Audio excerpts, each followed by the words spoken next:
बराबर समझ करके अधिकारियों ने जो डीएसआर बनाई है, हम उससे पूर्व में भी संतुष्ट नहीं थे और आज भी संतुष्ट नहीं है, क्योंकि जिन विभागों की इसमें इन्वॉल्व होना चाहिए उन विभागों की पर्याप्त रिपोर्ट नहीं है। केवल 2018 की जो रिपोर्ट है उसको आपने पेस्ट किया और इस बिहार क्षेत्र की जनता के साथ आपने धोखा करने का काम किया है। इसलिए इस मंच के माध्यम से संपूर्ण अधिकारियों को मैं ये बता देना चाहता हूँ कि जब तक इस क्षेत्र की जनता को न्याय नहीं मिलेगा या किसी भी सूरत में हम बदलीकरण नहीं होने देंगे, क्योंकि हमारे जनप्रतिनिधियों को हमने कोई दरवाजा ऐसा नहीं छोड़ा। सरकार के नुमाइंदों से, सरकारी अधिकारियों से, सबसे हमने जाकर के कर पर चरण छू करके निवेदन किया कि साहब हमारा जीवन बर्बाद हो जाएगा, हमारे 20 गांवों की जनता को कहाँ जाना पड़ेगा, इसका हमें जवाब दो। उसके बाद में आप प्लीज करो।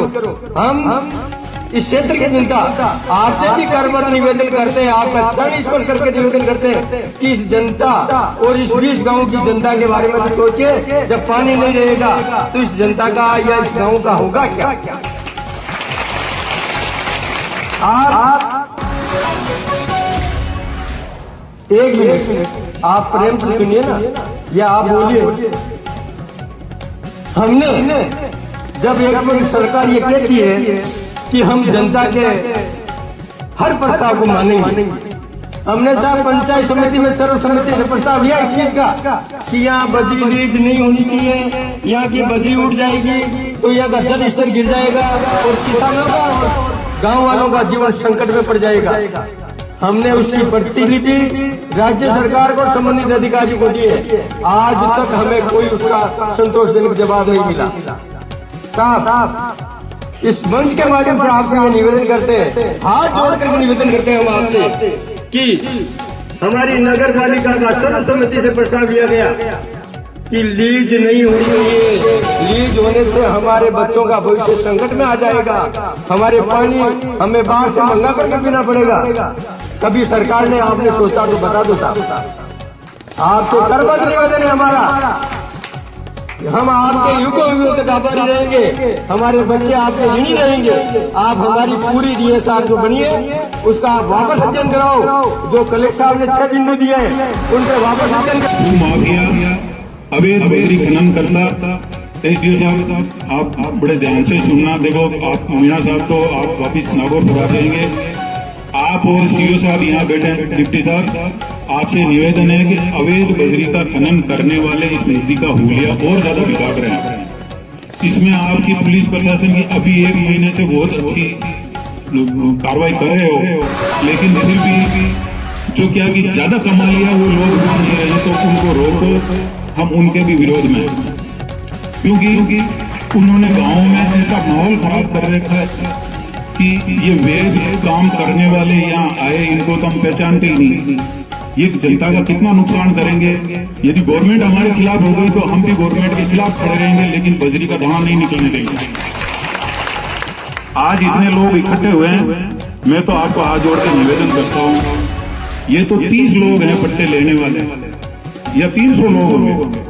मतलब रिया तहसील में 50,000 की आबादी, 1 लाख की आबादी में यदि एक घर का 1,000 रुपए भी खर्च हो तो कर देना, लेकिन पीछे मत हटना, क्योंकि जहां कहीं भी जाएंगे तो बिना पैसे के काम कहीं नहीं होता। और इस मैसेज के माध्यम से भी आप एक घर घर तक ये आवाज पहुंचा दो कि हमें इस अवैध और वैध बजरी खनन के खिलाफ हम खड़े हैं, खड़े रहेंगे, चाहे कितने भी रुपए खर्च हो जाए और चाहे हमें कितना भी समय खर्च करना पड़े, करेंगे।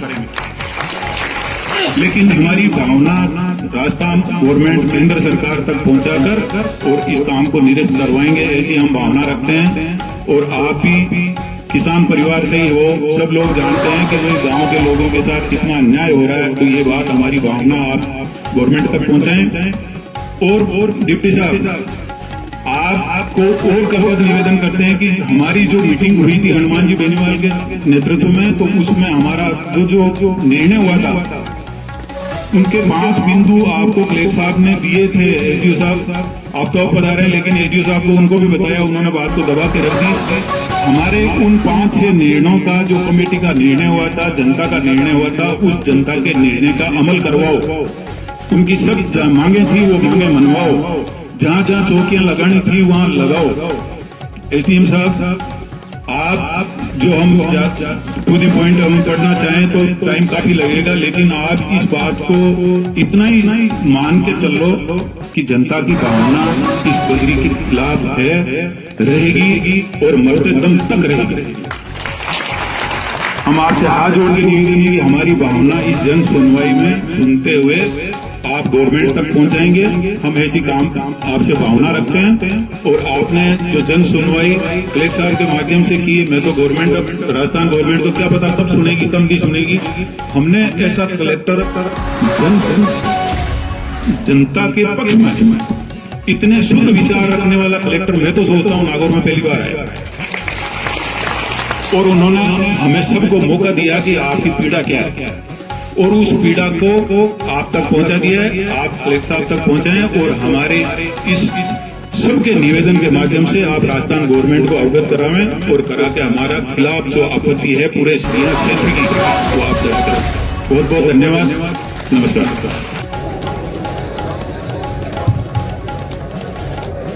कोई बोल की तो बताओ।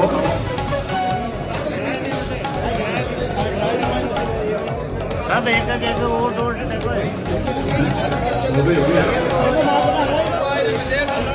थोड़ा राम जी साहब ये सब बोले।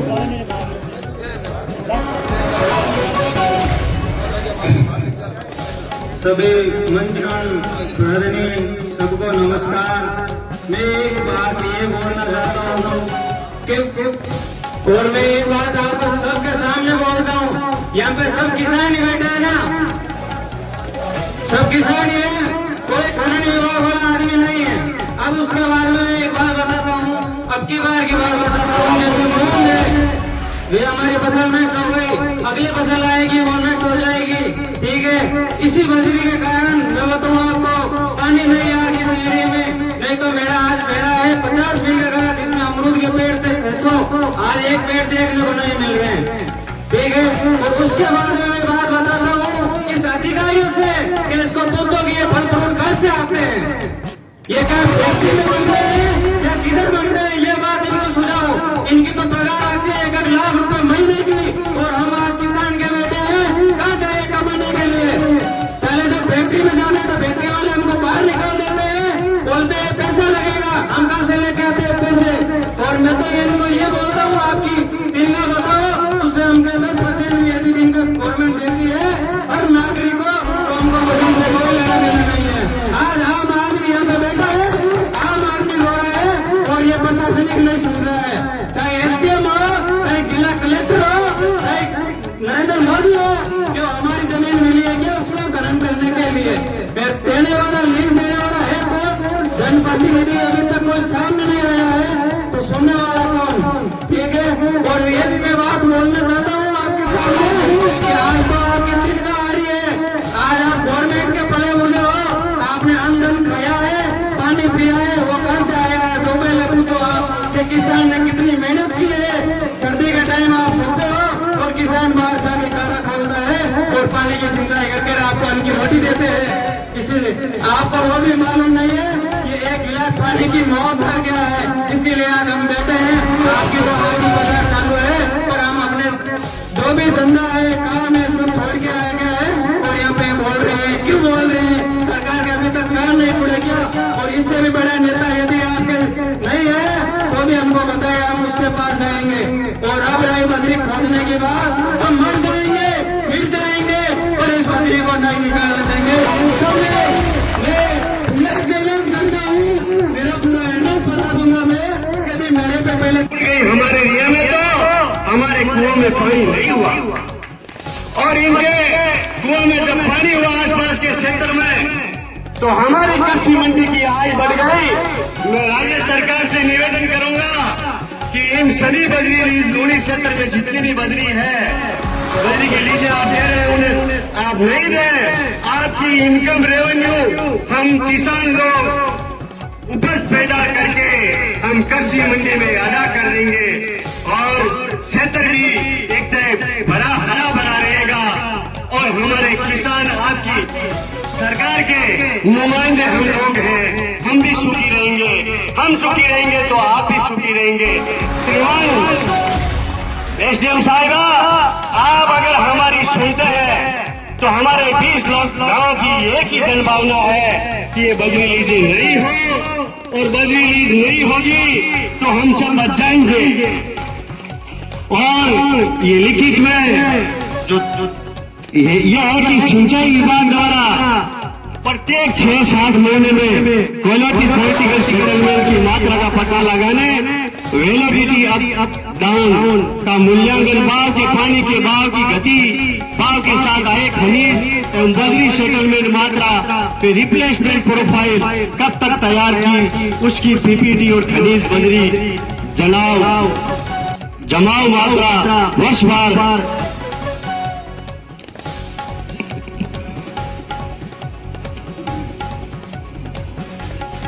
गणित मात्रा विश्लेषण रिपोर्ट, जिसमें यह पता चल सके कि किस अवधि में कितनी बजरी खनिज जमा हुआ है, उसकी संपूर्ण दिन रिपोर्ट डीएसआर में अंकित नहीं है, तथा नदी के तट छोर दोनों तक जमीन सरकारी बंजर भूमि है या बाढ़ग्रस्त है, खातेदारी की है, जिसमें बजरी है या नहीं है, जिसमें खेती होती है इत्यादि डीएसआर में अंकित नहीं है। इन भूमियों पर जैव विधिवता प्रभाव आंकलन प्रमाणित किया नहीं है।